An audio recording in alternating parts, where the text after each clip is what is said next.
In a dramatic escalation, Capsuleers and Vanguard operatives have launched coordinated assaults on Upwell Consortium structures and convoys across. In a dramatic escalation, Capsuleers and Vanguard operatives have launched coordinated assaults on Upwell Consortium structures and convoys across New Eden. Vanguard agents have begun leaking the locations of high-value Upwell convoys. These convoys, transporting sealed project containers, quickly became priority targets across Empire, low security, and nullsec space. Once made public, the convoy coordinates triggered massive Capsuleer mobilization. Convoys, stripped of secrecy and overwhelmed by sheer numbers, were dismantled system by system. The Squall-class transports were targeted and destroyed with alarming efficiency. In response to the losses, Upwell security divisions issued an emergency alert naming key aggressors. Kill records attribute the destruction of over 70 Squall-class ships to a single Capsuleer. 2 additional pilots have each been credited with over 24 confirmed kills. Upwell has advised all internal divisions and partners to reroute or postpone logistics operations until further notice. Speaking from Mordu's Legion headquarters, Commander Moria Mordu condemned the sabotage of Upwell operations. Mordu's Legion has deployed reinforcements across affected regions to defend consortium interests. Despite these efforts, reports indicate that Capsuleer-led strikes remain ongoing and largely unimpeded. Sources allege that the intercepted containers relate to advanced Upwell research projects, with the Deathless Circle implicated in its pursuit. What these technologies represent and why they are being pursued so aggressively remains a question that may soon reshape the future of New Eden. This is Alton Hovery, reporting for The Scope.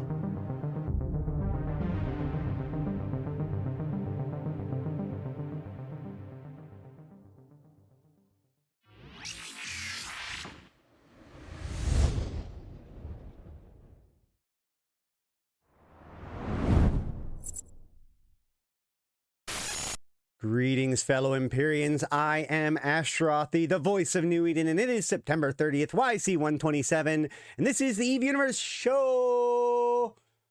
Welcome, welcome, welcome, guys. How's it going? It has been a while. The last show was at the beginning of the Vanguard thing. I wanted to do more about the Vanguard thing. I had total expectation to show off some stuff from Vanguard thing, and then my entire life fell apart.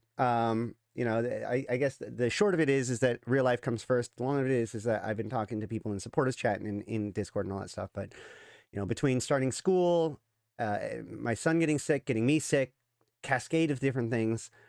Yeah, I wasn't even able to do my login rewards for this event all the way through. If that gives any ideas, but we do have a lot to talk about when it comes to it. I have thoughts and a review to do for Vanguard. I did get a chance to play a bit, and a lot of our guys did dig into it pretty deep this time, so we do have things to say about it, but I do apologize that we missed a lot of that stuff.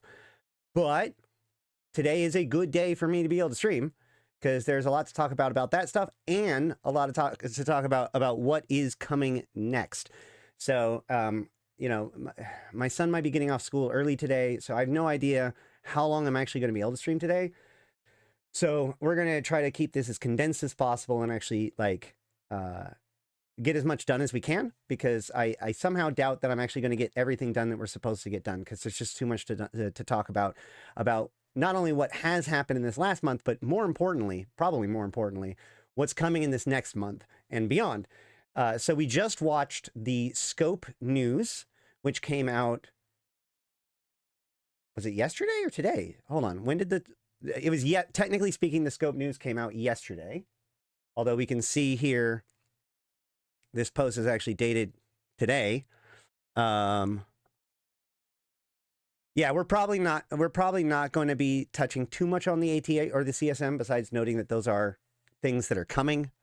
I posted links of all kinds of things that are worth keeping track of right now down in the comments down below. We may not get to them all, but these are all things that are going to be important over the course of the next month. So at the very least, make sure to check out all the links down below for all these different things. And we're going to see how much we can do. And hopefully, like, I'll be able to stream more here in a little. This should be like, knock on wood, but like, the disruptions are starting to become, I'll be able to focus a little bit more on streaming, hopefully, but we'll see. This is about what we can talk about today, though. So we're going to talk about what is going on because, like, as far as people paying attention to the lore and all this sort of stuff, this scope video is a big piece of what we were looking for. And then with that, we also have news about Crimson Harvest, which is coming in 6 days, I think. Well, it starts on the 6th of October. So is there 31? There's 30 days, right? Yeah. So in 6 days, as of this recording, the Crimson Harvest is going to start. And that Crimson Harvest is going to directly tie in with this new lore stuff. So this is not like clearly the end of this Nemesis event is in fact kicking off some sort of new arc. And so we're going to talk about that too, but we're going to look a little bit into like what's going on with Vanguard because we also have a New Eden news. So let's go ahead and start. I know we're kind of jumping around a little bit, but like let's catch back up with what's going on with Vanguard, with Nemesis, just to give you guys, remember, like the last significant Vanguard playtest before the supposedly open beta we're going to go with, that's next summer, just occurred. We had been planning for this since FanFest. It was 10, 11 days. It was this really interesting integration between Vanguard and Eve. We will talk about that more in a little bit, and we have talked about that more in the previous videos. But for now, like a couple days into it, they did come out with a New Eden news. So let's start with that. This is your New Eden news for September 18th, YC127. Vanguard clash with Mortis Legion planetside. Mortis Legion moves against Vanguard. Vanguard operatives have been deployed across the cluster, disrupting Upwell operations. In response, Mortis Legion has unleashed an unprecedented number of ground troops. These troops include new specialists specifically trained to counter the Vanguard. The goal of the Vanguard remains unclear, although there are reports of them executing mercenary activities on behalf of unknown third parties. These contracts seem to be disrupt or exploit Upwell operations. Upwell representatives have accused the Deathless Circle of trying to steal proprietary technology. The Circle has repeatedly targeted Upwell, not only through the deployment of Vanguard, but also with mercenary dens. They are also suspected of involvement with the security virus that was infected Skyhooks earlier this year. Vanguard deployments are also being further weaponized against Upwell beyond the conflict outgoing on the ground. Thanks to intel gathered through Vanguard deployments, Upwell convoys have been exposed and targeted by Capsuleers. That's what we were just looking at on the scope video. The convoys in questions were not registered with local authorities, nor were they included in Upwell transport manifests. The consortium has declined to comment on why these convoys were unlisted and what their purposes is. What their purposes are? The Upwell Consortium board has, however, issued a statement with total confidence in Mortis Legion and their counteroffensive. They state that, quote, "We have no doubt that Moria Mordu and the forces in this command will be able to return consortium operations to normal in a timely fashion." This statement went on to raise concerns over the quote, the unchecked insidious influence of the Deathless Circle, and suggested that the consortium has forced its been forced to police its own operations, unsupported by the supposed law enforcement institutions, end quote. Concord and its representatives declined to respond to this comment directly, but their enforcement arm, the DED, has told the scope that they, quote, take all criminal activity very seriously, but are not accountable for policing regions beyond our jurisdiction. We are not able to comment on the ongoing operation, but we assure the people of New Eden that both Concord and the DED are not blind to the threat posed by the Deathless Circle and their agents. Anoikis Mapping Project celebrates 100% coverage. The Anoikis Mapping Project is a research endeavor funded by the Capsuleer Rocio Typho, has been honored by the Federation for its contribution to science and exploration. In November of YC125, the corporation becomes the first institution to simultaneously place an operative in every one of the 2,604 systems within the Anoikis wormhole network. The Anoikis Mapping Project represents the broadest range of cosmic research data ever gathered from beyond the limits of New Eden. President Celis Agard herself spoke of the event honoring the corporation, calling the project an unparalleled achievement, going on to say that the bold attitude and uncompromised vision of these dedicated citizens are an example to us all. Since failing to occupy a Drifter wormhole system, the Federation has been looking for a means to catch up with the other three major nations in the field of wormhole research.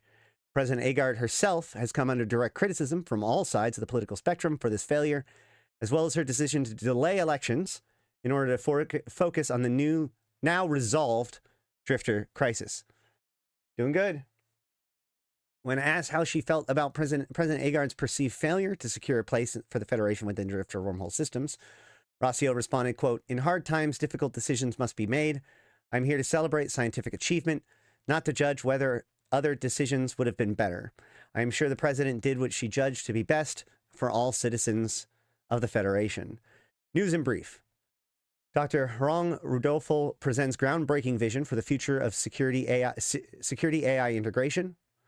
Edencom hosts Upwell Consortium Research Group in Sentinel MZ. Sorrow granted expanded extraterritorial remit by Concord Assembly. Intaki Shuttle Racing Gala called off due to meteor showers.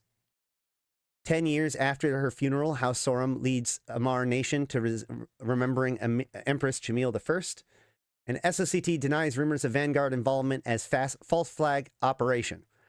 This is your New Eden News for September 18th, YC127. Now some analysis. We're actually going to jump to the second post first, just because this is a one that's kind of easy to clear up, and it's mostly based on player stuff, and the other stuff is a giant rabbit hole.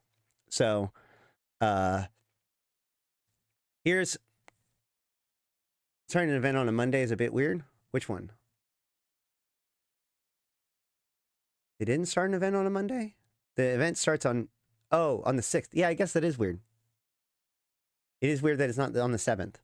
Either way, so this Anoikis mapping project is actually a really interesting story. So for those of you who do not know, there is, EVE is a sandbox. So while most corporations in EVE Online try to gain some sort of power or fame or collective strength for their group. You form a corporation because you want to do stuff as a group. Now, some corps obviously function as like alt corps or whatever, but like in essence, alliances form in order to try to get something done in New Eden. Probably become wealthy or powerful or take territory or whatever, right? Now, in EVE is a very hostile game. Right? People are allowed to do whatever bad things they want to do to each other through, as long as it's within like the rules of the space. And, that's what makes it a sandbox. And so there are organizations in the game that do not fit the basic mold of what you would expect from a video game alliance or corporation, that eschew the normal standards of what is good and bad, or what is a goal to be built on, or what an alliance should be oriented towards. And one of those very famous organizations is EVE Signal Cartel. Signal Cartel. EVE Scout created Signal Cartel. Signal Cartel is a largely pacifist organization focused and dedicated towards the pursuit of exploration, right? So they do have a very strict credo, which ensures that members of the Signal Cartel are not allowed to be hostile. Like, they can't be the initial engagement.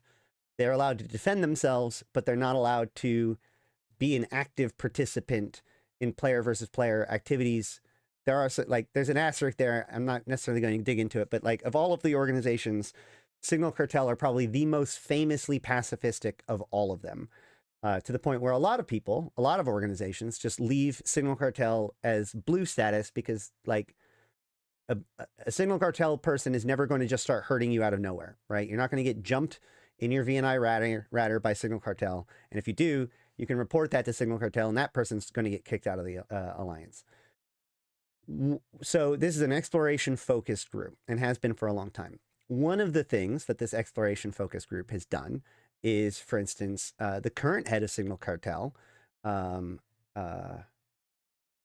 God, I have so many names going on in my head right now that I can't pull up actual names. But hold on, let me... Signal Cartel. He's the CEO now. Nope, not the CEO now. Wait.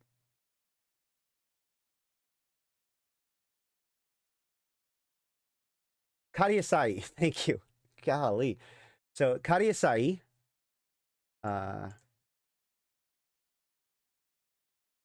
this person behind me, she, the character, he, the player, was the first person to go to every single every single space system in New Eden without dying.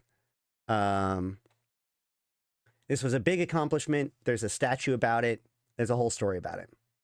But that's one of the kind of things that Signal Cartel does. Another thing that Signal Cartel does is they put these rescue caches into wormholes.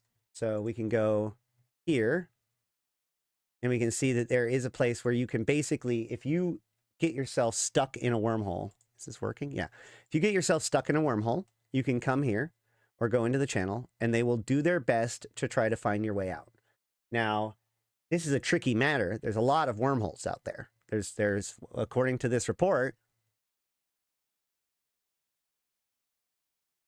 or was it? Hold on.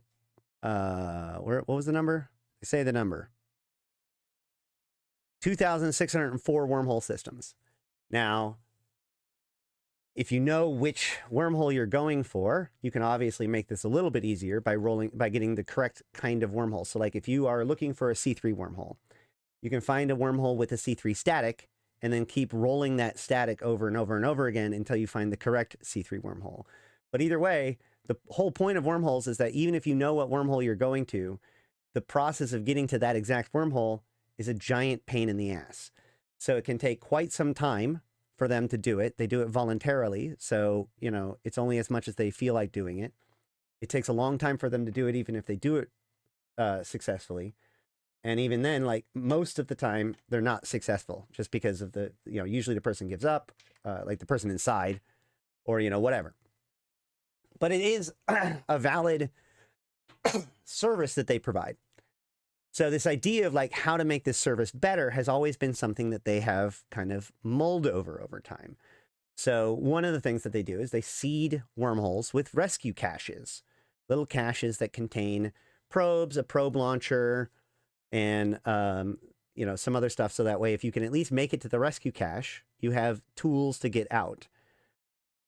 There's two problems with that. One, a lot of people who live in wormholes don't want those rescue caches in their wormholes. So they have to maintain, not only do they have to go in and maintain all of these caches and constantly try to resupply them as necessary, but also maintain a list of which caches they don't need to resupply because the locals don't want them there. So it's this big, like, hassle. It's a lot of work to do.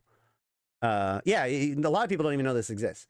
Like, but you'll see rescue caches in wormhole systems randomly. That's why. These guys literally constantly are re-scanning down wormholes, checking to see if the cache is full, and putting things in if they need to. But the other problem with the caches is that they don't actually, like, here's the dark part of it. They don't actually work, right? Like, think about it. If you're in a wormhole and you're in a ship without a probe or probe launchers, even if you're in a ship with a probe launcher and a probes, you can't refit without a mobile depot, which means unless you happen to also have and they can't put a mobile depot in that can because a mobile depot is its own kind of can. You can't jettison a mobile depot. So they can't put a mobile depot in the thing. So you would have to have a mobile depot or some other weird way, there's some other reason why you can refit to put on this probe launcher and probes to even be able to use it. So maybe some people are actually able to use this thing, but most are not. For the most part, it's not a half-hearted gesture. It's the best they can do, acknowledging the fact that it has a high fail rate, even under the best of conditions. So then, I remember like talking to Fonsui back in the day, there is this desire to put filaments into all of these caches. So that way people could just pull it out and you have the filament, and at least you could like filament out, like noise or signal filament out. And now you're at least in nullsec, you're not in wormhole space. It's a lot better than where you were before. And this actually provided a real solution in those caches, and that was great. However, then the use of filaments in wormholes became an increasing problem, both for wormhole eviction and for high-level wormhole ratting to be made too safe as like an escape measure. And so among the nerfs that filaments received, filaments were removed, like the noise and signal filaments no longer work in wormhole space. So once again, if you're now once again trapped in a wormhole and you don't have a way to refit, you don't have probes or a probe launcher, even if you have a single cartel cache, you can't get out. And even if you contact them, it's going to take them a long time and a lot of effort in order to find you, so that way they can find the correct place. Enter this news article. So then comes Riseo Typho, who goes, okay, we're going to take this to the next extreme. So to put this into, to tell this story, I have to now tell a slightly different story that is about the Federation a little bit. But like, so when the alpha program started, like the idea that you can have an alpha clone, right? And that alpha clone exists. You can't log in multiple of your alpha clones at the same time, but you can have as many alpha clones as you want. Before alpha clones, you had to pay for every account that you wanted to be able to have the potential to log in for. Alpha clones makes that no longer necessary. So you can have an infinite number of alpha clones based on the number of effort that you're willing to go in through in order to maintain these. So for instance, a couple people have done this. I thought about this right away, but like in faction warfare space, it's incredibly valuable if somebody was so inclined. Like knowing what's going on in any given faction warfare space, getting that intel is a big piece of it, right? You see something going on the other side of space, you want to be able to see if that's what is actually there, get some eyes on the field. So if, for example, you have 100+ alpha clones and alpha accounts, and you name all your accounts correctly based on the systems that you're going to stash them in, and you stash them in all in the correct system, then any given system that you want to know about in faction warfare space, you can just log in the corresponding alt and boom, you've got eyes on. Now, obviously you have to log out all your other characters. There's some hindrances to that, but that still is incredibly powerful. So this idea of like seeding an alpha in every single system that is relevant to you, so that way, just in case, has been there like brewed since alpha clones were created. But of course, this is a Herculean effort. So all of that to put together what this article is talking about. Riseo Typho wanted to, especially with the filament changes that happened, or like filaments being removed from wormhole space, wanted to make it so that they could rescue somebody. If you come to them and you tell them what system that you are stranded in wormhole space, he can just log in that particular alpha and scan you out. There's no longer a measure of having to hunt for a particular wormhole. He now has the exclusive power of any player in the entire game to get eyes into any wormhole system that he wants to immediately. This is the single most powerful intel network that an individual controls in all of EVE Online. And it has taken a Herculean effort of not only them, but the entire EVE Scout. I believe the EVE Scout Conclave helped him with this, and other people have helped him with this. But that does mean that he has 2,604 alts that he is maintaining, one in each wormhole system. How this is actually going to change the relationship of wormhole space and people is yet to be seen.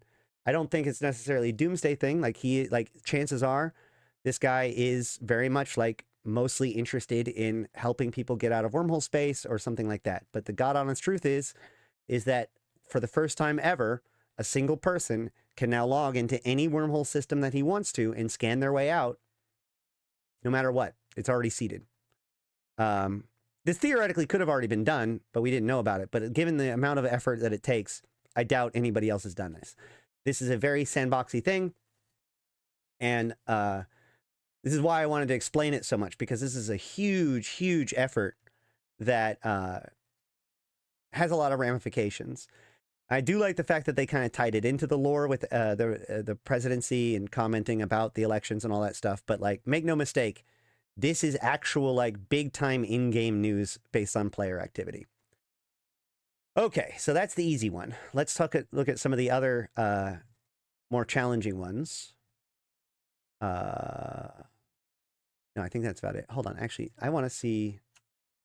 I didn't see this name beforehand, so let's go ahead and search this name real quick. It is from Solar Fest. Okay, so who's this Rodolfo character? Because here it says... So they're establishing a new character, obviously. But what are they saying about him now? Groundbreaking vision for security of AI integration. Oh, okay. Well, that's probably dangerous. Renowned cyberneticist Dr. Huang Rudolfo wins prestigious Yinmei Science Award for work with Upwell Consortium. Okay, so this is actually part of the whole story. All right. So, with all that said, let's jump into the first part of this and also the New Eden news and also the Crimson Event Harvest and what all this means for what is actually happening when it comes to Vanguard and the lore and Upwell, etc. Okay?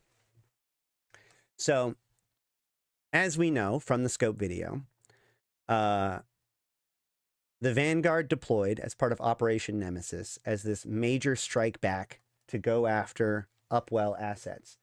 Now, one of the interesting things about this is it says SOCT denies rumors of Vanguard involvement as false flag operation, right? And they also say up here, it says the goal of the Vanguard remains unclear, executing mercenary activities on behalf of unknown third parties. But that's weird because that's not true. That's not what happened. It's not unknown third parties.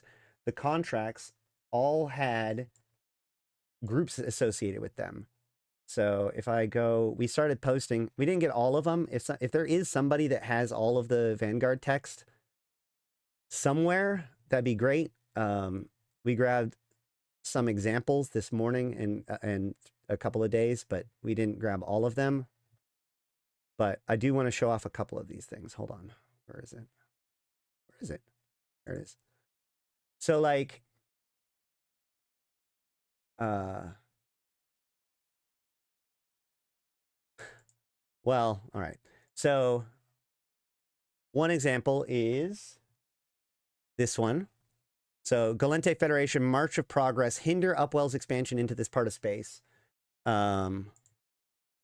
Upwell's expansion continues to blur the line between corporate ambition and colossal overreach, while diplomatic channels insist that we remain cooperative. Internal assessments raise red flags, research redirection, civilian displacement, autonomy, compromise under the banner of progress. This isn't about a few colonies. It is about precedent. Every relay, the planet becomes a hub. Every temporary outpost becomes permanent. Bit by bit, they're redrawing the map, not with force, but by contracts and corporate infrastructure. You'll be working through unofficial channels, no names, no banners, no trace, disrupt their expanse, and delay with what they believe to be inevitable. Don't give them war, just give them a reason to slow down. Subtle is better, but effective, that's non-negotiable. So this text seems to suggest that the Gallente Federation, through the Deathless's Vanguard contracts, are attempting to disrupt Upwell Consortium's efforts, which is kind of weird because like the Gallente were one of the groups, I believe. Well, I can't remember how supportive they were when it was like, because like each of the groups kind of came down on Equinox at different times. And I think Celis Agard, like they've been one of the more pro ones about it. Like we were just showing off, like they've been focusing on AI. They're literally the Yinmei scientists, which is Gallente, is helping Upwell develop this tech. President Agard has like praised these sorts of things. Like it seems odd, at least backhanded, that this is happening, right? And then this one, Amar. The Amar have also sided with Upwell because this was a way of like increasing their slave population without necessarily like with extra hoops or whatever. But beyond the border of our divine light lay systems untouched by the order, but not yet shaped by it. These are forgotten places that are simply awaiting purpose. Upwell moves quickly through these regions. They conduct, extract, and govern, not by divine will, but by profit and policy. Their presence is tolerated for now, but what they build is hollow and meaningless, an insult to our faith. They offer shelter without obedience, work without meaning, a future without faith. The longer they are allowed to take root, the more hearts turn towards convenience in a place of enlightenment. You are to proceed with discretion. Their structures must not endure. Their operations must falter. Do not provoke open conflict, but yet do not leave illusion that their reach is unopposed. So the idea that the Amar is also against Upwell is really weird. Like these are groups that you would think that they'd be hostile to the Deathless. Historically, they have been hostile to the Deathless, President Agard, especially, and like the Galente Federation, have been one of the people that have been against the Drifter Crisis pretty strongly. The Minmatar attacked the Deathless directly. Here's Concord, apparently. Sorrow attempting, working with the Deathless. Well, I guess technically they're ostensibly going after Deathless. Hold on, where is it?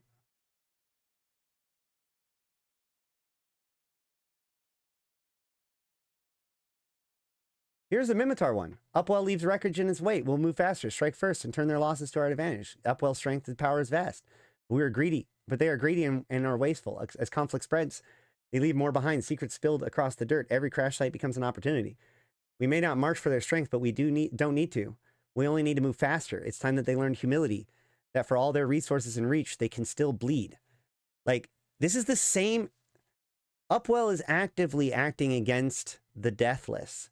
And the Minmatar were the people who struck at the Deathless in order to steal their tech, in order to try to start taking the wormholes, right? Like this, all of this doesn't quite mesh to the point where it's like, but here's a couple of even crazier examples, okay? You want even more crazy solutions? Hold on.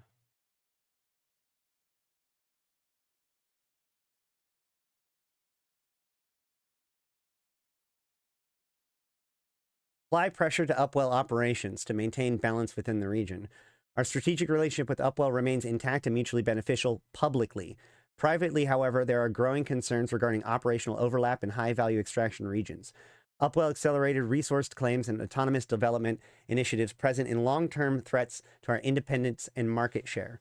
We believe now that the time to apply targeted pressure. You are being contracted to act as a non-attributed asset. No formal affiliation, no ties to ore. Your task may include disrupting Upwell mining convoys, delaying infrastructure deployment, or interfering with subcontractor operations. Your objective is not to cripple, only to stall, confuse, and cost. Success will preserve strategic balance and maintain our leadership in key yield sectors. Failure is not to be acknowledged if challenged. You do not know us, and we never heard of you. So this is, yes, Edencom intelligence is infiltrated by Amarian intelligence. That's true. But my point here is that Ore is Upwell. Like, you can even see this in the discussion. Like, the very first thing that Upwell did when it formed and like really started to solidify itself was purchase back Ore and seize it from Serpentis and take it over and bring it back in. This is important. This idea that like things have gotten tough for Upwell under the surface doesn't really make sense. The head of Upwell, Yanni, is the founder of Ore. We've talked about this before. Yanni was the founder of Ore. He eventually retired. His buddy screwed things up between Ore and Mordu and pissed off Serpentis. Serpentis did a hostile takeover and bought out a controlling interest in Ore, owned it for a while until Upwell was born, bought back the controlling interest, and killed a whole bunch of Serpentis, getting re-securing control over the Ore facilities. So this entire logic just doesn't jive.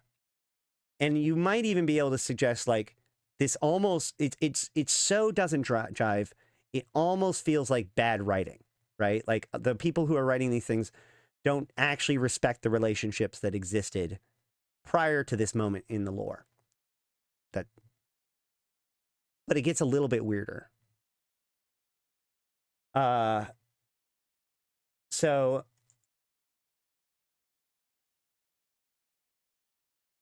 the Society of Conscious Thought, which is the most aggressively anti-deathless organization in the entire universe. The Deathless is a former SOCT. The SOCT are terrified that the Deathless are going to expose more Jovian secrets. The entire Drifter crisis was basically the SOCT attempting to leverage people against the Deathless's efforts. The SOCT are now one of the 5 points in the Concord Star, as during Inheritance, the SOCT took over for the Jovians as one of the leadership of Concord. So the SOCT has maintained kind of Concord's control over the Drifter crisis, or the Drifter situation, since for a long time. And while the SOCT are shady as fuck, they were participants in the War of a Million Lies. The War of a Million Lies is still going on. They had stuff against the SOE back in the day when it comes to mind control devices with the Black Mountain series. But this doesn't, like, this reads very oddly. Create tension between Upwell and Serpentis. For the record, there's always been tension between Upwell and Serpentis. The very first thing that Upwell did was attack the Serpentis twice through a series of false flag operations. Upwell's expansionist posture is predictable, methodological, confident, built of the illusion of control. Serpentis, in contrast, persists through opportunism. Their interests now brush against each other lightly for now. We intend to escalate that conflict into tension, and your role is to catalyze conflict. Leverage Upwell's appetite for security, feed their suspicions, seed their channels with Serpentis-coded sabotage, strike targets in Upwell's operating zones using Serpentis markers, allow Upwell to conclude that Serpentis is probing their edges. They will respond. They must. That is the shape of their thinking. We are not aligned with Upwell. We are not at war with the Serpentis. We are simply realigning the field. Deliver chaos. Let them fight in the shadows we cast. It is noted that, like, the shadows we cast, the War of a Million Lies, shadow government, like, there is some associated with that. But nothing about this language matches anything that Upwell has put out. Sorry, that Society of Conscious Thought has put out since SOCT has taken over as part of Concord, right? Matashi Reich has been the leader in counter-deathless rhetoric and narrative since the very beginning. And if anything, like, the people who would want to be bringing Serpentis against the Deathless, or against the Upwell, would be the Deathless. And most importantly, you can say what you will about the Society of Conscious Thought and, like, their conspiracies. Delivering chaos is not their, like, language. They don't like chaos. That isn't how they feel they're going to get their way. That isn't how they prioritize their strategy. It's almost the exact opposite of what you would think that they would focus on, right? So this one, above all of the rest, does not feel in character. So the question is, did CCP fuck this up? Did CCP just, like, is the new lore team just doing what they can with the names and you know, half-assing it? I don't actually think so. I think that there's something deeper going on here, and I think that all of this speaks to it. One thing to remember, every single one of these messages, so often we talk about EVE Online and its lore from a unreliable narrator point of view. So, like, for instance, what I like to remind people is that all in-game information, unless it's like a log or something that we've picked up from somewhere, if it's in a show info, or if it's presented to us in the client, and arguably if it's in the agency, then these are information that is happening in-universe that are going through in-universe channels. So, like, if you show info on somebody, you're not getting pure information about that thing. You're getting what Concord wants you to know, what your computer's authorized to tell you in universe about that thing. And so there's a lot of little things here and there where there's, like, you know, that's the way that this kind of narrative storytelling comes out, where it's like, how do you determine an unreliable narrator? We know for a fact that all of these messages are coming from the Deathless. Right now, like, players, obviously, eventually Vanguard's going to open out. There's going to be player Vanguards doing player things with player objectives, with their own bastions, etc., etc. But that isn't exactly where we're at in the lore right now. Remember, right now, we're actually living through the prehistory of a game that is coming out in about a year or a little bit less. At least starting to come, it turned, like, the story for how this all started. We have to get to Bastions by next summer in the story, right? The M dashes in the text indicate some use of ChatGPT. A, M dashes still are valid, and B, does not actually, like, honestly, if they're using ChatGPT in order to magnify their work, it's irrelevant, right? Like, as long as it's actually reviewed and looked over and done right, like, it doesn't actually matter how much of it's fleshed out by automation. Just like using a Photoshop filter doesn't mean that the artwork is invalid. It just means you have to evaluate why that creator used that filter, not that the filter was used. Anywho, I digress. The point is that what I think that they are establishing here is these are not messages from these groups.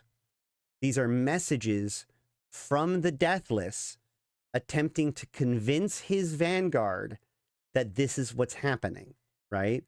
Because it's his organization's infrastructure that is putting us out there. It's his organization's infrastructure that are managing these contracts. And so they're claiming that these contracts are coming from these groups.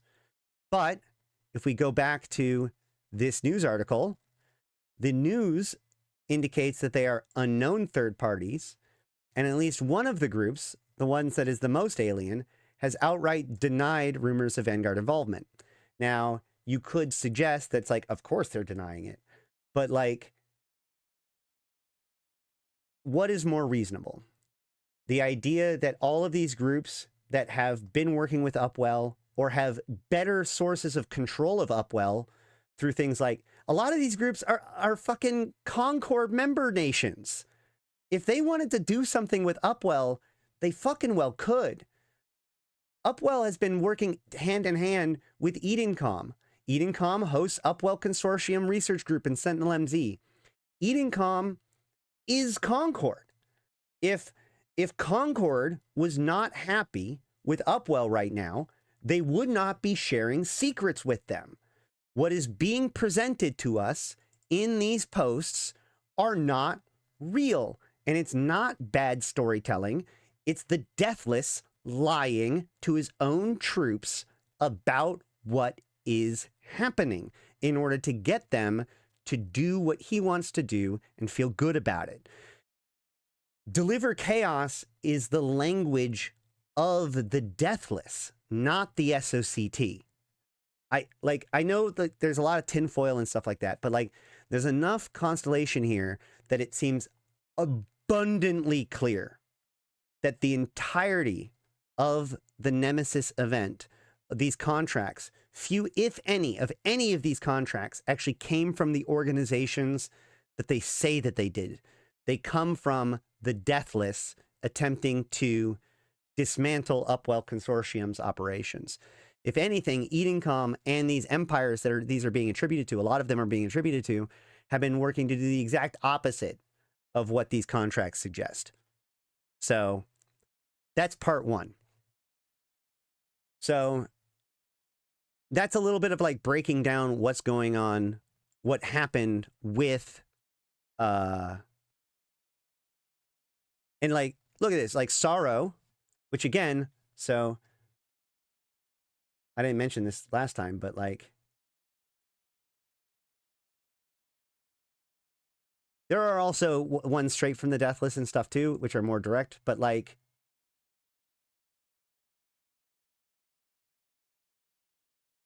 this post is insane. This post like strains credulity. So you're telling me that Deathless's Vanguard, who are currently working on this Avalon project, which is a whole another kettle of fish we're going to get to in a little bit. Sorrow's trying to disrupt Deathless. And so they're doing so through the Vanguard network. And then at the same time, they are, where was it? At the same time, they're giving extraterritorial remit by Concord Assembly.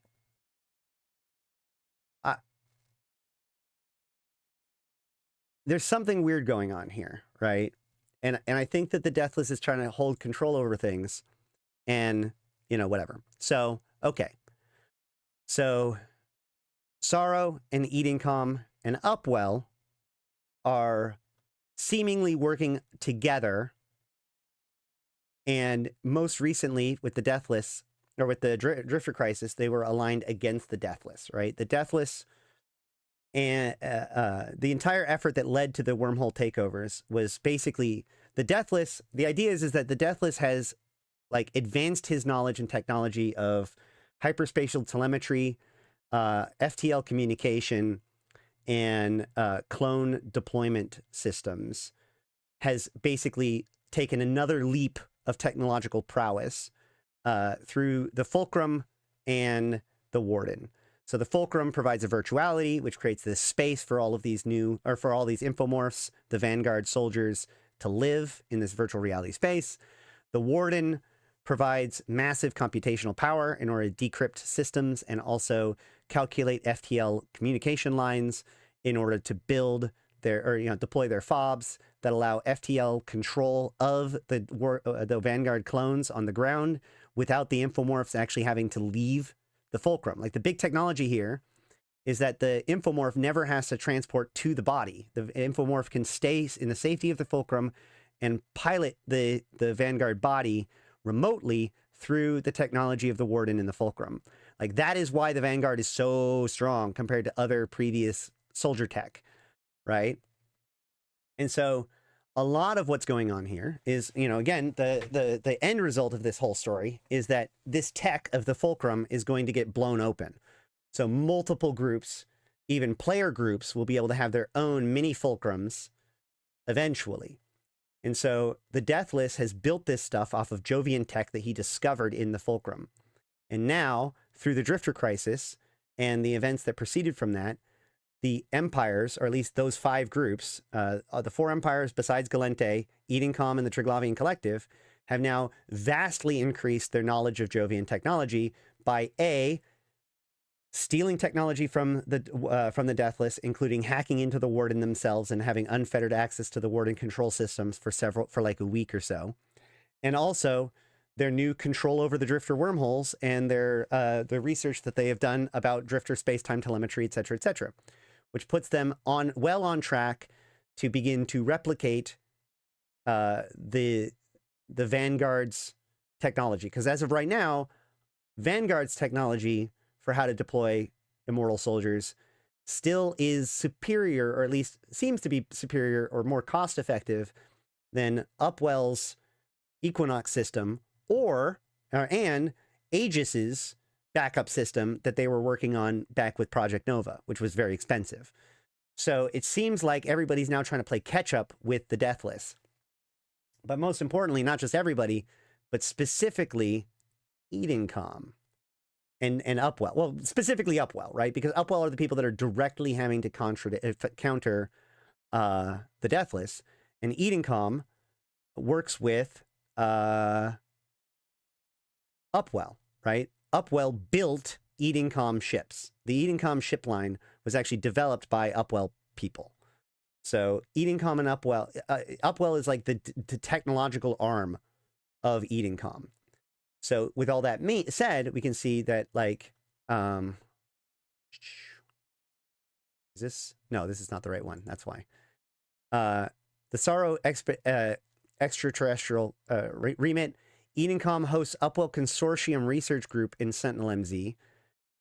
SOC, all these different pieces, right? So this leads to the question, which I'm going to give credit to Malak here. I don't know if Malak is here right now. To be fair, SOCT is morally neutral, evolutionary psychological realist, so burning down the cluster as a needed destruction allows progress and is always on the table. Except, like I said, they are one of the points of Concord's spear. So it would be, at the very least, a massive change in tactics, while they have had unprecedented control over the narrative from their side of the story, right? Like, the SOCT, Matashi Reich has been the voice of our understanding of the Drifter Crisis and striking out against the Deathless. So it'd be extremely weird for the group that is in power to want to seed chaos versus the group that has actively said, let there be chaos and bring down Concord, right? Again, it's more like what makes the most sense. And I'm just saying, like, I think that this makes the most sense. All right. By the way, do you guys like my new, I'm using my phone for a webcam. So this is, again, we are living through the story of Vanguard, which in 8 to 10 months will mean bastions, NPC bastions exist, right? So in 8 months, my prediction is these 5 groups, potentially, I don't know about the Triglavian, they're a wild card, plus like SOE and a few other groups are going to start having their own bastions. And then that'll eventually become player-built bastions. This is the technology opening up. We're starting with the Vanguard as being the Deathless's only. And this is one of those things that a lot of the RP guys are kind of annoyed at, because it's like, I don't want to work for the Deathless. It's like, but that's where we're at in the story right now, because we're in the pre-story, as it were. Hasn't stuff like Insurgency and Drifter Crisis made Concord look impotent recently? Well, the Insurgencies was directly like Concord versus, well, Upwell versus, all of these things are Upwell versus, Upwell / Concord versus Deathless. All right, so any rate, see, this says the Bastion, even this, they say, this even is talking, hold on, I just realized, just to prove my point, this is even talking about, like, Sorrow trying to make their own Bastion. So yeah, that's, the new Marvel has been named Avalon, the first Bastion. Bastions will shape the future of the cluster. We cannot allow Avalon to stand beyond our influence. We will shape this power or we'll break it. So that's what this is all about. This is the one, I guess we could say, like, this is probably one of the few messages that have gotten through that might be worth looking at. But, like, ultimately, that's where this goes. This is about how the Vanguard technology, you know, plays out in the universe with the idea that Bastions start next year, right? We kind of have a spoiler in that regard. So all of this brings us to a question that Malak asked, which I think is a very interesting one and a poignant one, which is, what are the Upwell convoys hauling? Right? So, like, the main mechanic of this game, of this live thing, the thing that makes this connection work, is that as people are doing the Vanguard event, I think it's still going, yeah. As people are doing the Vanguard event, every 10 or every so many contracts, these things that we've been reading the details of, when they're completed, enough of them, convoys spawn on the map. It was 3, then it was 9, now it's 12. And there's these things that appear on the map that let you know where the convoys are. So there's these, like, at any given time, there are places that are becoming interesting in the moment. And if you're nearby them, you actually get a notification that says that it's a few jumps away, just to make these things exciting. By the way, spoiler alert, this is what Gold Rush is. But we'll talk about that more in depth. But this is an example of Gold Rush. So these Vanguard convoys, as we saw in the scope videos, are being hunted down by players, and they drop caches that then get turned in to these caches here, sealed project containers. A sealed project container containing unknown objects and used by unlisted projects carried out by the Upwell Consortium. Attempts to open it has so far failed, but the secrets it contains may be one of special value to some special intelligence operations. Can be taken to a deathless race trader, wraith race trader. Wow. Deathless wraith trader, and in exchange for, yeah, for goods in one of the following systems. So anywho, we aren't quite at that level of accusations yet. No. The question is, what is in these containers? What is Upwell hauling around? Et cetera, et cetera. Yeah, exactly. Okay. There's another question here, which is,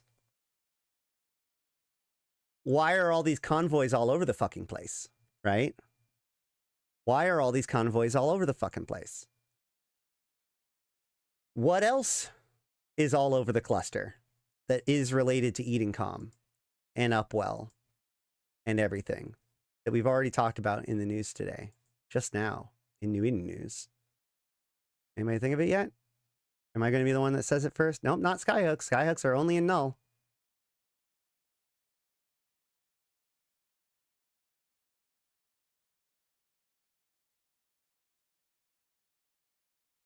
Edencom hosts Upwell Consortium Research Group in Sentinel MZ.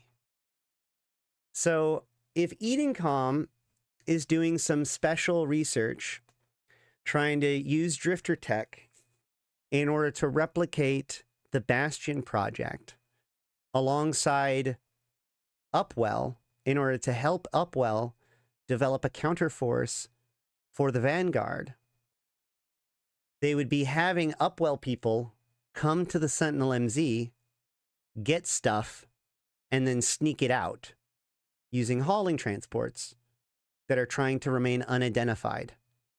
And so they're constantly bringing things out of the Sentinel MZ using unidentified, unlicensed, unaccounted for. How do you have unlicensed Upwell transports? How do you have these under-the-radar transports in a world in which Concord exists anyways?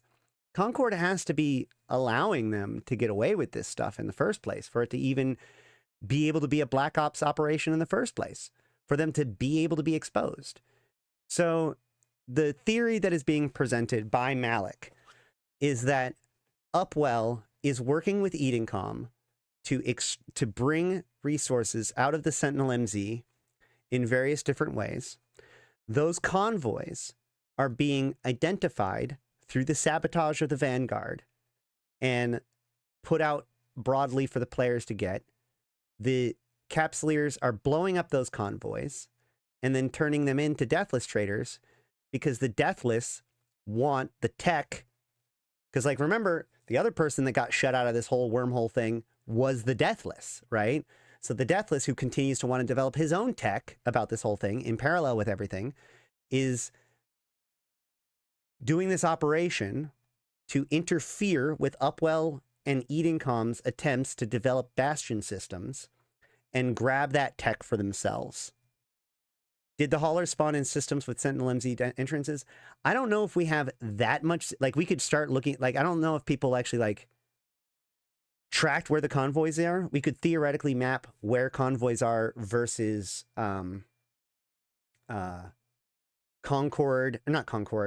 unidentified or Jovian observatories, because, you know, any system with a Jovian observatory can have connections to drifter wormholes.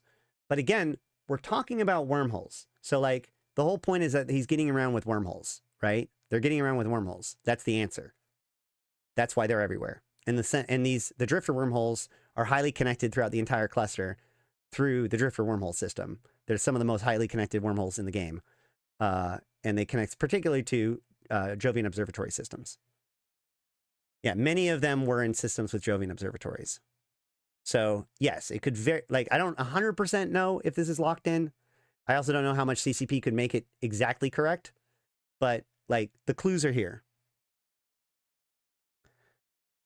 Good theory, but why not outsource and support it through the Angel Cartel so they have plausible deniability? Who? Who outsource it and support it through the Angel Cartel for plausible deniability? Because, like,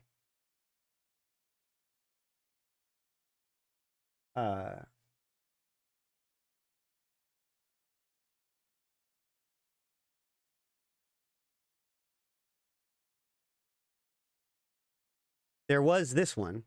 Angel Cartel, provide distraction and aid in stealing Upwell tech. Upwell have been playing something new, advanced, experimental, and not open market, which means it's not exactly the tech that we're interested in.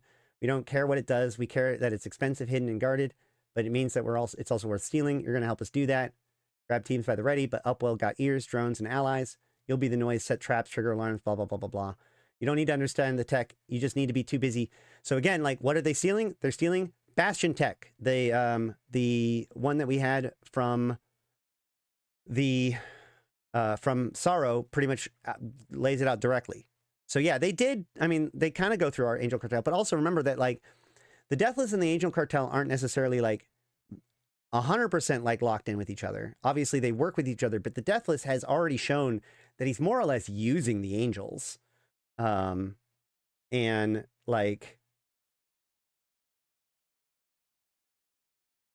I don't have like I'd have to pull it up, but I remember there's been some stuff about maybe not tension between the Angels and the Deathless, but definitely like representing that the relationship there is not like a full partnership, but more like the Deathless convinced the Angels to use the Capsuleers to cause chaos because he knew that would work and they would get the job done, right? But like Deathless is just using the Angel Cartel. The Angel Cartel is not part of the Deathless's circle. Hey, an Upwell convoy has been located near my location. My location is Jita. Chances of it being there, 0. So, and remember, like, all this stuff about, yes, this is for the Angels, but it's the Deathless is the one that's telling us about it. So, again, it's still, but the Deathless is trying to become, like, the power broker of New Eden when it comes to these Vanguard and stuff, and, like, mercenary contracts, and bringing the criminal underworld under one kind of, or, like, unifying it. So, yeah. The Angel Cartel are only good for him as long as they cooperate with his grand vision. So yeah, the other piece to this is the Intaki shuttle race called off due to meteor showers. Again, I think things like meteor showers, this is Gold Rush, which I don't know if we're going to have enough time. There is a new video out, There's a video that came out about Gold Rush. It came out 8 days ago now. I actually have not sat down and watched this video yet. I wanted to watch it live with you guys.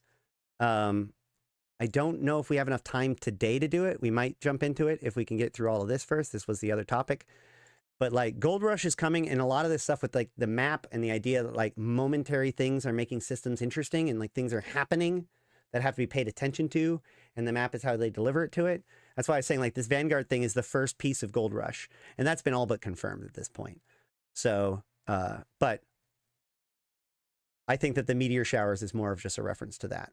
Now, as we are kind of working our way through all of this, there is one other thing that I kind of wanted to bring up when it came to the scope stuff. So the Concord authorizes issuing of seized assets for destruction of abandoned citadels. This freaked me out at first because I was like, is this a change of assets in abandoned citadels? No, this was just a reference to GM Week when they took these seized assets and put it in abandoned citadels and we blew it up. And then of course the Crimson Harvest is coming soon. So, but do I think that the new trading tool eTycoon has released will reduce JITA as a central market in the cross-region trade tool? I don't know. That's an interesting question. I mean, it could theoretically have an effect, but like, I don't know if cross-regional trade has been limited by a lack of tools. All right. So, and then to further up, like what's going on, there is the new star map that is being play tested on Sissy. I was going to show this off more and talk about it, but unfortunately, Sissy, today was supposed to be the last day it was available on Sissy, but Sissy has been down all day. In fact, they updated Sissy 3 hours ago and 7 hours ago. So they've tried to update Sissy a couple of times, but they haven't actually brought it back up since then. So I'm not sure 100% what that means. But again, like they are working on the star map, which again plays into this whole like Gold Rush, etc., etc. But instead of that,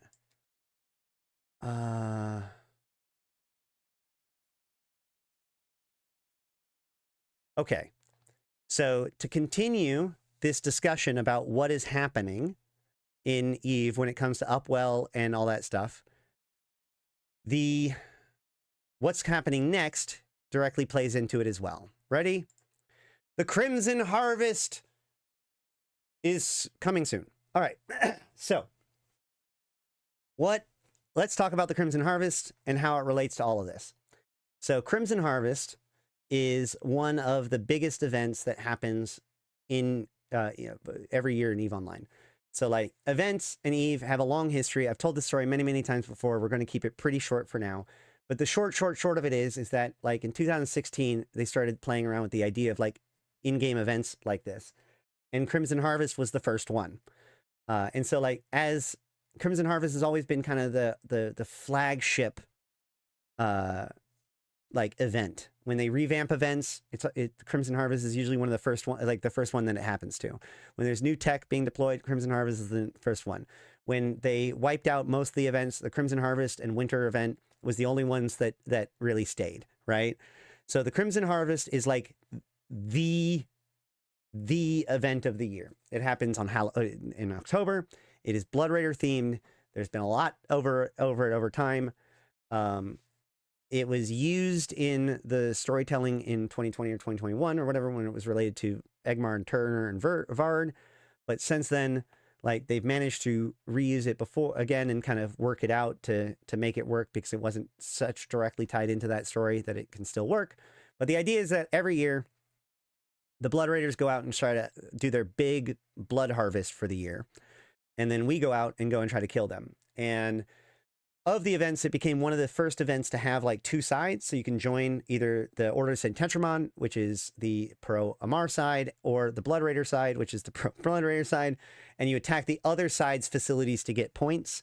And you get like skins and stuff that are associated with those things, right? And so that has been the event for the last couple of years, 3 years, has basically been that really since it got redone. And this year it is back with new pieces. So this is going to be changed. It has a lot of the new old stuff, some changes, but some new stuff too. So we're going to look into this. Again, this is starting on next Monday, which is a little bit odd, and is going through the 4th of November. So most of next month.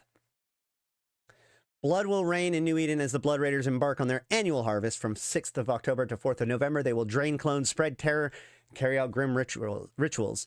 The Order of St. Tetramon rises against them to stop them. Who will you side with?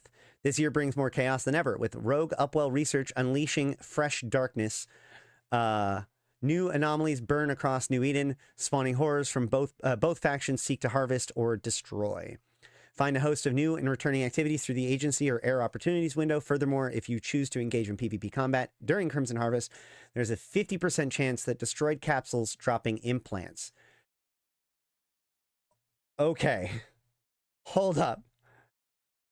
I hadn't fully processed that line until right now. So I did see people saying rip 90% drop rate on loot. So back in the Chaos era, which I think was 2019, right? Yeah, that was when they were like really redoing some of this stuff. They attached a 100% drop rate to player death during the Crimson Harvest. This is was part of Trick or Treat or whatever, right? And this has always been one of those things like so when they expanded out the event system back in 2019 to 2023, they made it so that like there were these weird special there were things about that event that made the universe different during that event, right? Like so like during Crimson Harvest, ganking was a lot more profitable because losses, like you would drop all of your stuff. Now, in subsequent years, it got toned down to 90%, but that idea of like extra loot drop rates has always been associated with, or it's been a big association with the Crimson Harvest as far as things being associated with the Crimson Harvest goes. It's why, by the way, that during certain events, they changed the image of the Rex. The first time they've done that was Crimson Harvest to make little pumpkins, because the idea is that like you kill a player, and then like you get the treats from inside because they've dropped all their loot, right? It's trick or treat. Interestingly enough, it's not just PvP, it's PvE too. So if you lose your ship during that time, it's easier to recover your stuff. But they apparently got rid of that this year. They're not doing the 90% drop rate. That doesn't mean it's totally gone. They've done it before with other things. They like to play around with drop rates in order to create moments of more danger for hauling. Or, you know, times where things are like change the calculus on these sorts of things. But instead they picked a different one, which is interesting because I have talked about, and not only me, but a lot of people have talked about, especially when they rolled back or they stopped doing most of the other events. You know, they had a big full calendar, but then a lot of these events got tied to what was going on in the lore that year. And then all of the events got moved over to a different team, more to be run by the marketing team instead of a dedicated development team. And so like they were put on, like, at least those annual events were put on like a bit of a back burner when it came to development. They were good enough to be done and just needed to be executed. But the problem is that several of them, the Guardians Gala and the Hunt and some of the, especially the morning or early year ones, had been so conformed to the lore that was happening that year that it would require a lot of extra development to like reimagine them in a more neutral way. And so those got cut. And the Crimson Harvest and the Winter event were the only ones that really kind of made that big cut. But all of those other events had their own special things that were special about them. Like, for instance, the Guardian Gala had a loot box thing associated with it. But the big one it was associated with was better loot drops in wormhole space, right? They didn't have it had an increased drop rate chance, but only in wormhole space. But the biggest one, the one that everyone missed the most, one of the most talked about things when it talks about like we don't have events anymore and that sucks, is the Hunt. In Eve, when you plug in an implant into your clone, it is in your clone until it is destroyed. There is no way to remove it. There is no way to do anything. There's no way to mulligan that, right? The only way to get it out of your head is to destroy it one way or another. The Hunt changed that rule. The Hunt made it so that for one time a year, for 2 weeks, you could get implants out of a clone at a 50% rate. That meant that it was more valuable to pod people, but it also, there were a lot of people that used that as an opportunity to pod themselves to get back half of their implants and just hope for the best, right? Like, it's better than nothing. And so the fact that this happened once a year was a thing that made implants more interesting, right? Because right now, any implant that goes in is just stuck in forever. And that's fine, but it's also simple.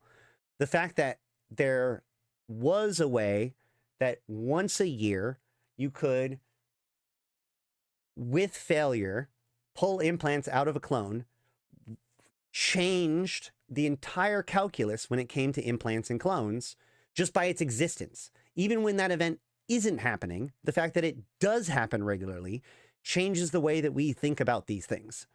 So what they've done is they've taken that, which is by far the most, like, to the meta understanding of Eve, impactful change. 90% drop rate is not that special of a thing when it comes to changing how people operate every single day of the year.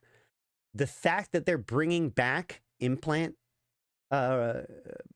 drops changes the way that we think about implants every day of the year. From now on, it is a meta-defining change. The 90% drop rate, not nearly as important in comparison. So they've managed to now why they didn't do both, I don't know. But they've decided to salvage the Hunt's bonus and put it onto the Crimson Harvest, which is one of the ones that they do have, because the other option is Winter event, and that's and that's just what they've gone with. Okay, I'm not saying it's good or bad or whatever, but it is interesting. It's definitely impactful. In the final week of the harvest, the horrors will intensify and the seasonal reward track will be extended to include a final reward crate containing Blood Raider ship blueprint. More surprises will be announced as well, so keep your eyes on the unfolding bloodshed. This is a change that seems to be coming from the Drifter Crisis. So, like, one of the big things about the Drifter Crisis was, like, they warned us. It's like, the Drifter Crisis is going to advance at this point. And it did, although, like, all that speculation led to us thinking that we knew what the escalation was going to be and blah, blah, blah. And the escalation ended up being sort of disappointing in comparison. But really what it ended up doing was kind of extending the track. So, like, you had the 3 weeks or whatever to get everything done. And then there was an extra track with an extra reward at the end that you could get the entire track done if you wanted to at that point. But, like, it was a reason that even if you had finished the track at that point, you had to come back and do it again in order to finish the last piece. And so what I believe that this means is that what they've taken from this is that that was a successful way of, like, reinvigorating an event at the very end. But the big problem is that by not telling us about it, it actually took away from the effectiveness that they wanted from that event. So instead, they're telling us ahead of time. It's like, okay, so during the last week, the track is going to be extended. There's going to be additional rewards, including a Blood Raider ship blueprint, which is pretty cool. You know, say what you will about whether or not you like it or don't like it. I'd love to hear your feedback in the comments down below, but that is just how they're going to do it. So just realize, and they're warning us ahead of time. All right. Choose your side. It is weird that, like, according to this, like, so even if you side with Tetramon, you'll still get a Blood Raider ship blueprint? Weird.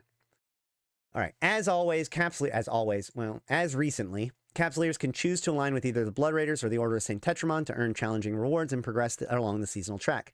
Both routes lead to riches, but choose carefully. The Blood remembers and the Order never forgets. We will, of course, be covering all of this stuff and what the rewards are going to be as soon as we have any idea. I don't think we have anything. Have we had anything recently when it comes to skins or anything? I don't think we've gotten any of it anywhere where I can predict what rewards they're going to be yet. I think all of this stuff is now for stuff that's already happened, right? Yep, that's Caldari stuff.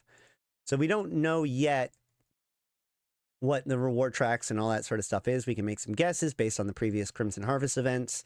Usually well, yeah, last year, that's right. They decided to go with more neutral. So they didn't go with Tetramon skins on one side and Blood Raider skins on the other side. I was mad about that. They went Deathglow Remnant skins on both sides.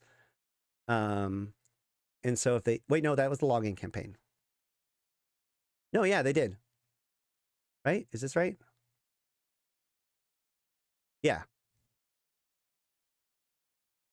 It was just which ships that you got instead, which was really weird. So they could theoretically go do that again. It's not as good, but it is, you know, it seems to be where they're going with it. I'm in St. Tetramon as usual because Blood Raiders are too edgy.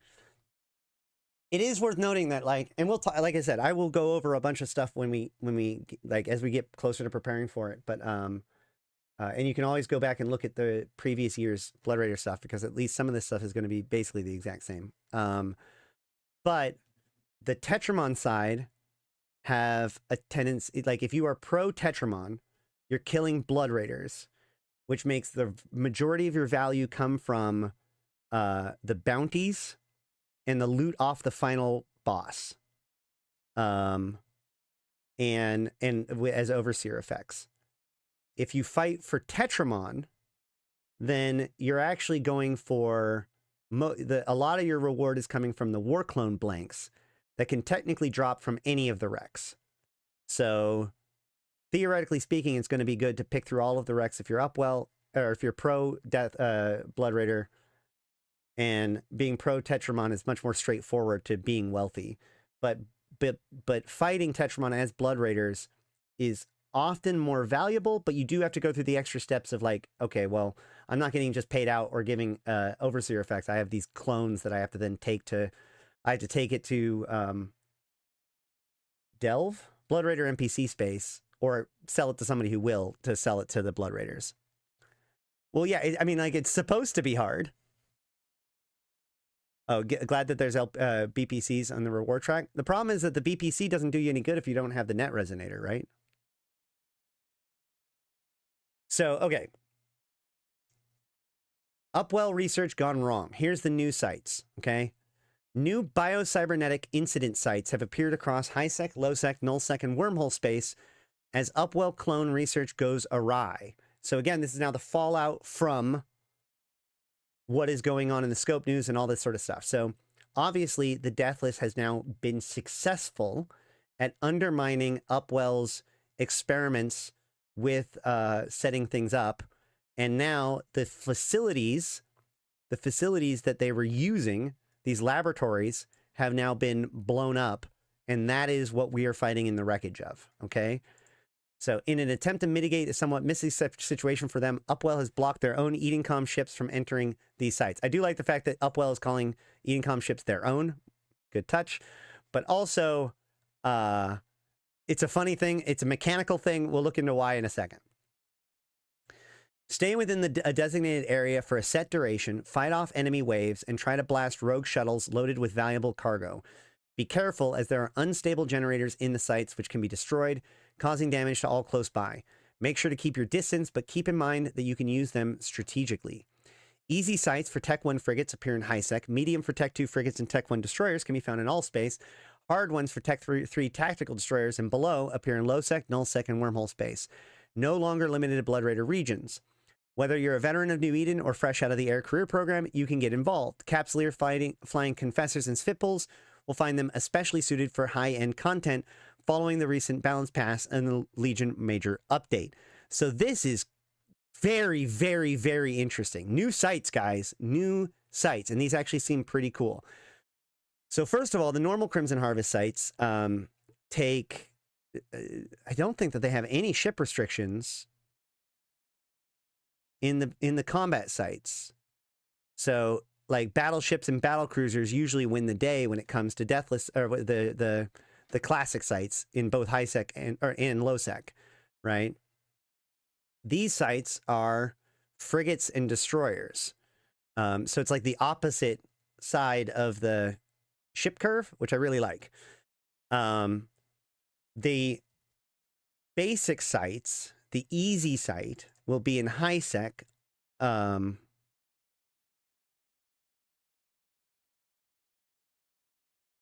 be in high sec only. So you won't accidentally get easy sites in low sec, null sec, or wormholes, or wherever, right? Yeah. And then mediums will spawn in all areas of space, including high sec, and hard ones will spawn in all areas of space except for high sec, right? So the easy site is for Tech 1 frigates. It sounds like they're going to be designed for like soloing them. These really feel like, so these are crab beacons for lower, much lower stakes, much lower, you know, difficulty, but also more complexity, right? Because it has these explodable caches. So in theory, maybe the rats are going to attack them and blow them up if you're near them. But more importantly, you could theoretically lure them or like wait till they're flying through a dangerous area and then shoot the can to blow up a bunch of people. Yeah, the sites are easy, the easy sites so alphas can get involved. Exactly, right? Like, so the easy site is designed for an alpha clone in a Tech 1 frigate to be able to run these sites as long as they do it right. And in other words, you don't blow up a can that you're sitting right next to or something and blow yourself up or something. It'll be interesting to see how this all plays out. We haven't really played around with those things too much. There have been like things in sites before, like landmines and such, but the idea of being able to use those against your opponent feels a little bit like some of the like the clouds in the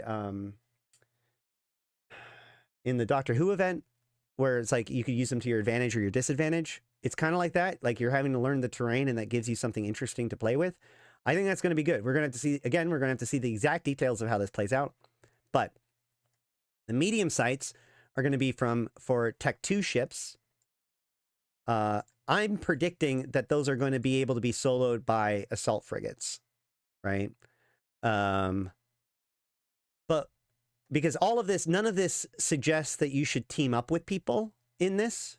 Like it doesn't say whether you're a veteran or new or with a group or whatever. But there is one thing that gives me a clue, which is this last line here. Capsuleers flying confessors and spitballs will find them especially suited for the high-end content following the recent balance pass of the Legion Major update. Which means that while I think that the easy and the medium sites are going to be very much tailored around being soloed, the hard sites are likely going to be able to and be worth roaming around as a small group and hunting them down. And the reason why I say that is because with all of the changes that happen with the Legion Major update, the thing that specifically happened to confessors and spitballs, as opposed to all of the other ones, was they got remote rep bonuses. And so remote rep bonus, like these ships being called out for that balance pass as making them especially suited for the high-end content implies that bringing in a spider tanked team in order to do them is going to be especially well suited for these sites. So I think that the medium and the easy sites are going to be soloable, but the hard sites are going to be designed probably, you might be able to still solo them, but I think that it's going to make sense for you to run around in a bunch of confessors or spitpoles, at least 2 or 3 of them, and run these sites with a friend. All right. So we will look at these sites more when it comes closer and whatnot. Like I said, please make sure to like the stream, follow the channel, and we will be looking at these as soon as we possibly can for more information. So I'll end up using Trig Destroyers. Well, yeah, that's the thing, is that Kikis could also be really good for that. You can also use Kikis in the mediums. That's the thing. If we can use Kikis in mediums and hards, we might just end up doing that. I don't know. We'll have to, again, these are all, I'm just giving little tiny bits of, like, I could be totally wrong. This could just be wrong. CCP puts out weird stuff all the time. All right, now then, let's go into the ones that are back. So the previous sites, the Blood Raider and Tetramon combat sites, are also here. However, the main change is that it previously required the highest level or the hardest sites in low sec to be able to escalate. Now escalations can happen in any area of space besides wormhole space. So they're really getting more into like the escalations and stuff. I think that's good. I just want to know, I mean, every event is an opportunity to roleplay. Tetramon frontline bases and Dark Blood Gauntlet sites will also return and appear exclusively in Blood Raider space and low second delve. There are also chance encounters with returning combat sites which may link directly to Upwell horror unfolding across space, and they are more likely within wormholes. These encounters increase the reward to be had from the site, so keep an eye out for any suspicious wrecks. I think that's the hacking site from last year's Crimson Harvest. Don't they have 2 different levels of data, 3 sites, network node hub, Tetramon network node hub, while hubs spawn in low sec, so they might be spawning the hubs in wormhole space now and then putting new loot in it. We'll have to see.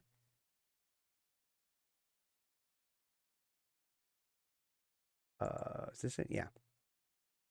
Explorers will find familiar hacking sites where they may encounter shuttles engulfed in flames, which go on to explode, leaving a wreck that you can hack for extra reward. So yeah, they're putting in new things. The sites are back, but they're putting in new doodads. So like you might get a shuttle in the site, and if it does, it can explode and be an extra can to hack. So there's going to be like jackpots throughout the whole thing. This is across the board another level of sophistication and polish being put onto this event. Can I just say, like, first blush, they should be absolutely praised by this dev blog. Like, so far, I am very pleased with how they've taken Crimson Harvest and they've managed to like further augment it and implement a lot of the tech that they've been working on, a lot of the ideas that they've been working on, and make, instead of just letting Crimson Harvest run and, you know, whatever, they actually put some work into it. In a universe in which they still haven't even dealt with the you know, presidential election, and we got nothing really for events throughout the summer.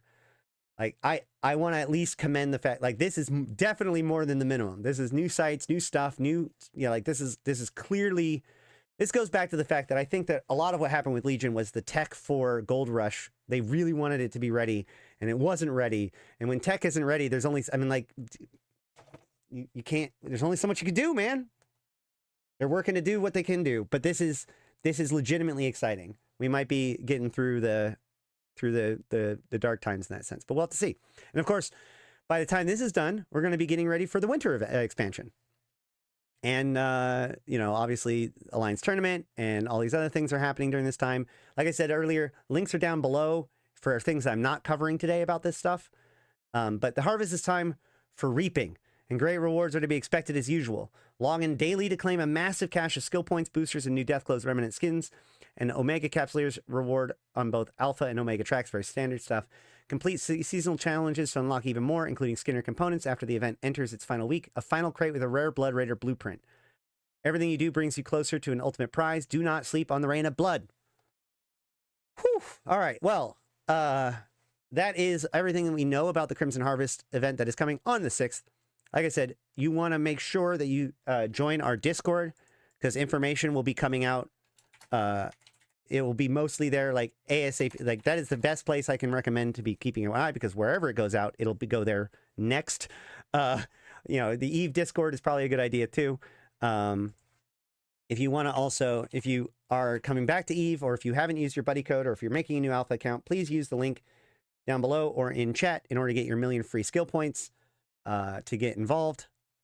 If you are interested in joining the Convocation of Empyreans, we are here to maximize player engagement with EVE Online and engage with these kinds of things, and we are looking for more people. So we are recruiting. You can always jump in the Discord. But also, if you're just interested in EVE content and my streams and stuff, you can hang out at the Discord. You don't have to join the Convocation to come. You can just be a member and get news and know what's going on. We have a EVE Universe show channel where we talk about that kind of stuff and like the lore and all that sort of stuff. So, yeah. But I think that that's it. I know that this has been a bit of a journey. I mean, not like that's it, but like for like this, I know this has been kind of one ongoing topic that went from Vanguard through New Eden News and Scope into Blood Raiders. But like this is the way that they're telling this story right now. So the moral of the story is that the Gallente Federation has still not had a presidential election and therefore is not a democracy, and we cannot let them forget that.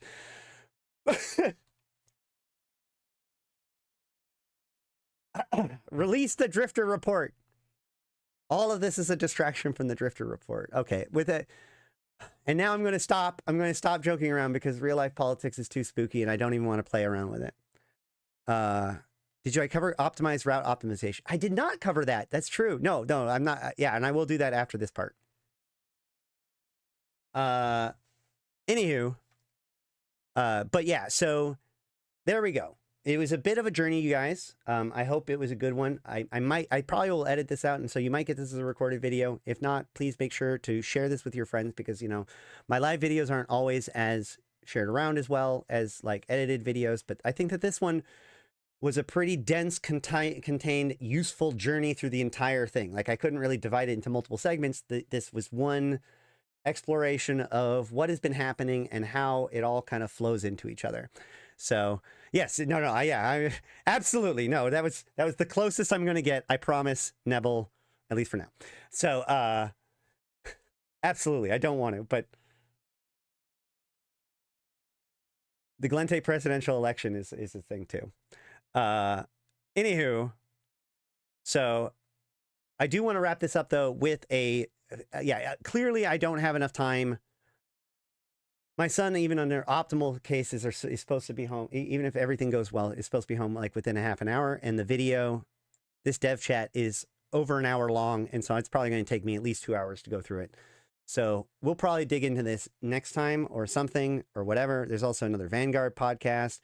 There's a whole bunch of stuff that we didn't get a chance to cover today. The 2D map, etc. There are links to all of these things down below, and we will hopefully readdress these things soon. Please like and subscribe so you get that information, or hop in the Discord with us and we can talk about stuff. But I do want to show off this trick real quick, because this is something that like I didn't realize that people didn't know this was true. So this is your fun fact about Eve for the day, because I was talking with people about software development and like programming problems and stuff like that, and we were talking. I can't remember why, but it came up with the traveling salesman problem, which is the idea that like, given an interconnected node of connections, how do you algorithmically develop the most optimal route between those different points, right? Like you have a salesman that's traveling between all these different cities. What route should that salesman take to most efficiently use his travel to go to all of the cities within the shortest amount of time, right? This is a pretty, like, everybody can like think about this problem and be like, oh yeah, that totally makes sense as a problem. And with a certain number of nodes, this is not a difficult thing to manage, right? If you've got like 4 different locations, just brute forcing it isn't too difficult. But every node that you increase from that increases the complexity of the problem exponentially, to the point where if you have more than, we're going to go with 10 nodes, it becomes like we're getting closer and closer to like, maybe not heat death of the universe level of calculation, but like human lifetime levels of calculational process, even given the powerful computers that we have. So now, I just wanted to show you guys, because while discussing that, there is a feature in EVE Online that I don't think people were largely aware of. So let's say, for the sake of, hold on, let me log in a different character. Actually, no, I don't need to. Let's say, for the sake of argument, you are going to a bunch of different locations, right? Let's say you have a bunch of stuff that you never scoop up because you don't organize your stuff because your name is Ashtarothi. But for some reason, you want to one day. So I've got stuff in Afei, I've got stuff in Vey, I've got stuff in here, I've got stuff over here, I got stuff over here. And then in the end, I want to be able to scoop it all up and end up in Jita, right? We could do this one of two ways. I'm just going to do it this way. So like, I have this big route. It's 81 jumps. Just if I just gone through the, like if I just picked them for whatever reason, right? But I can go to this A and I can click on it and I can go down to optimize route and whoop, down to 51 jumps, cut 30 jumps off of my time. I'm not a litter bug. I have strategic assets. There's a difference. So there's this some people didn't know this. A lot of people didn't know this. If you didn't know this, please post a comment and like the stream, because people thought I was crazy for thinking, if you're like, oh, everybody knows this. I thought that too. I thought that too. And then on my own Discord with my own people, including Dutch Gunner, who's been playing this game for as long as I'm throwing you under the bus for bringing it up. Who's been playing this game since as long as this game has existed. When I told them about this, they were all like, wait, you can do that? So just in case you needed to know that this is a thing, you can set a bunch of destinations and then you can optimize your route. And then, like, for example, you can also go here and go like add waypoint, and you can, I wonder what happens here if we optimize with when I'm in it. No, yeah, but like, and then also you can go to this autopilot and go to manage route, right?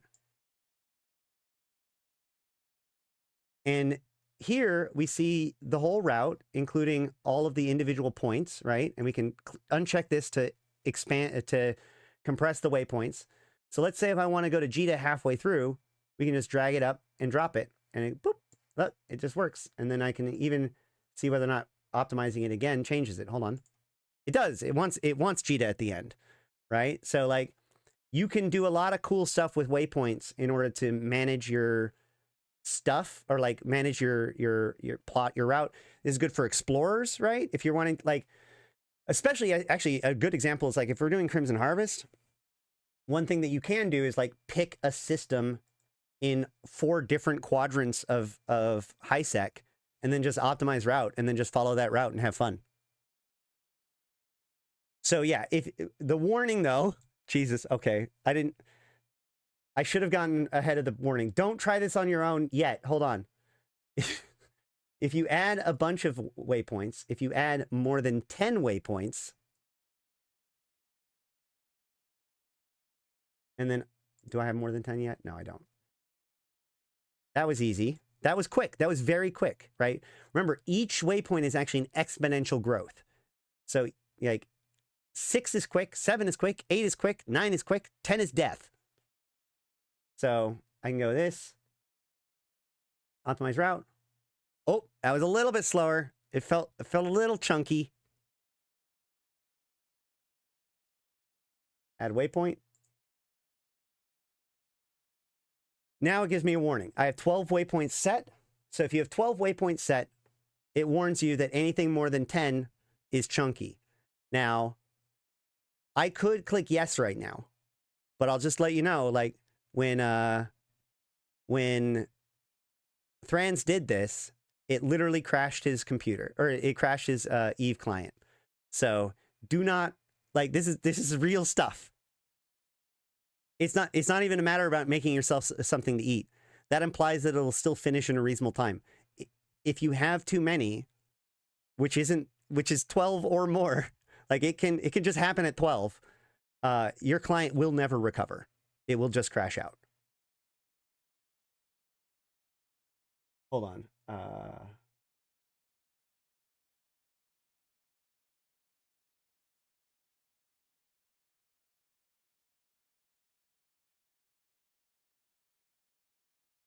Let me see real quick.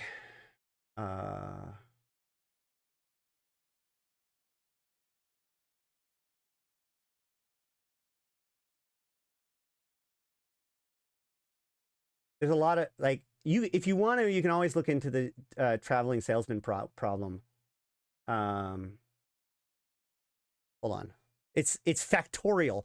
Oh, yeah, it's not even exponential. It's factorial. So 12 factorial. So it requires 479 billion processes to turn to calculations. It has, and that's not even like individual checks. That means there are 479 million combinations of those 12 systems. So it has to check each of the distances for each one of those in each one of those no, that was just my phone. Don't worry about it.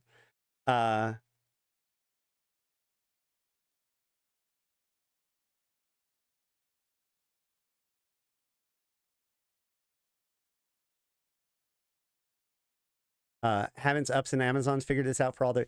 Yeah, no, I'm just saying, like, this is a big thing in computer programming. And, like, there are solutions and there are stuff, but just realize that your client is doing the best it can. But if you've got more than 12, like, you are talking about an amazing amount of computations. And then it only goes bigger from there, right? Like 13 factorial. If you got 13 things, then that means that you're doing calculations on 6 trillion different routes. So good luck. There's a reason why your client crashes. But yeah, so, but I think that that's about it for today as far as the news and everything that's going on. I need to take off so that way I can be able to deal with the rest of my real life. I do want to say extra thanks to all of my supporters and everything. I know I haven't been able to be here as much anymore. And I've been trying to do my best and like been talking to the supporters and stuff. You guys are definitely the reason why I'm able to do all this stuff. And, you know, YouTube has had their own monetization stuff. It's all just kind of a nightmare. And I'm just trying to keep it together and be able to talk to you guys about EVE Online. So thank you guys for your guys' patience. And if you appreciated this stream at all, please like it, share it. If you like what I do and want to support me, please consider becoming a member or a patron or picking up some merch or whatever. Super chat, super like, all that kind of stuff. It is invaluable for my ability to live my life with my, you know, as I do with you guys, which is a blessing. But yeah, I'm still here and we're still going to do stuff and you guys are awesome.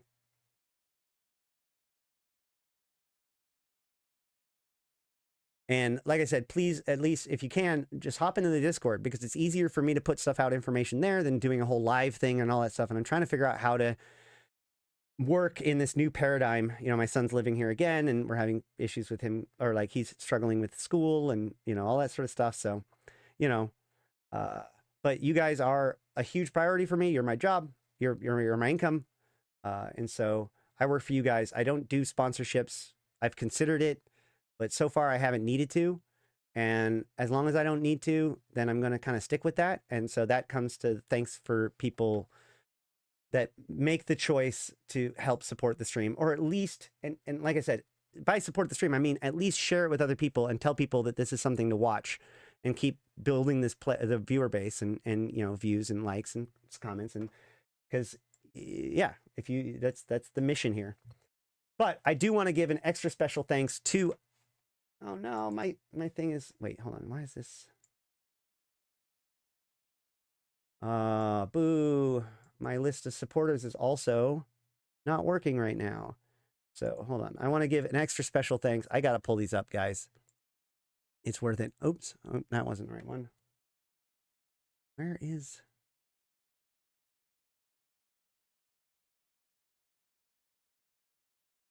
Really? Hold on. There it is.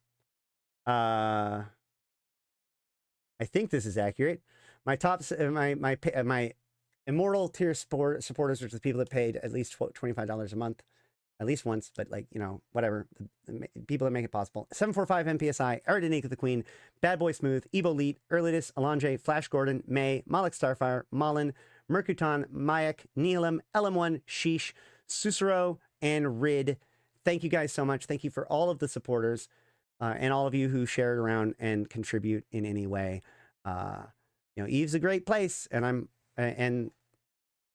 I'm happy to do this stuff. So thank you guys. And I am excited for Crimson Harvest and what's going to happen and being able to bring it all to you.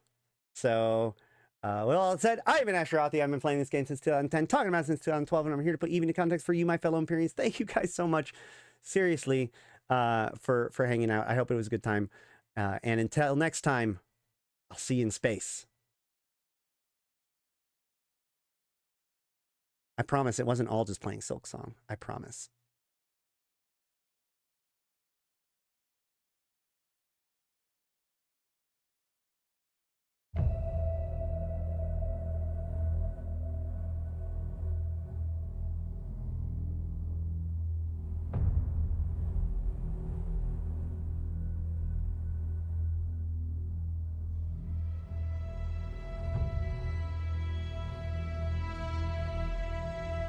Bring on the wrecking machine.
For every city